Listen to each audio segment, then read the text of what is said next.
ఎలా చూడాలి అసలు ఏంటి మొదటి భార్య అంశానికి సంబంధించి నిన్నంతా అడావిడి అయినటువంటి తరుణంలో రాత్రికి రాత్రే వివాహం చేసుకుని మేము చక్కగా కాపురం చేస్తాం, సంసారం చేస్తాం, పిల్లల్ని కంటాం అని చెప్పి వ్యంగ్యంగా మాట్లాడటం ఏ విధంగా అర్థం చేసుకోవాలి?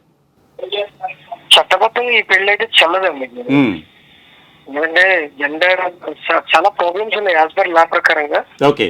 దానికి తోడు ఏంటంటే తనకి నిజంగా పెళ్లి చేసుకోవాలి నిజంగా ఏదైనా ఉంటే వాళ్ళ అమ్మ నాన్న సంప్రదించాలి. అవును.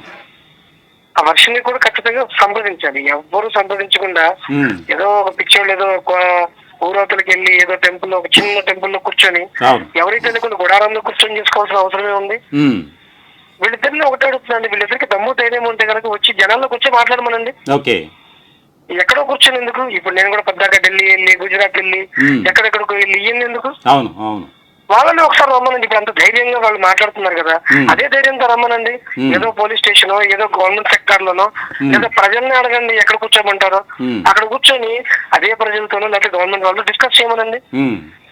అంతేగాని ఎక్కడో కూర్చొని ఇక్కడ మాట్లాడతాడు ఏంటండి ఈయన? అదేమంటే నాకు దమ్ము ఉంది, నాకు ధైర్యం ఉంది.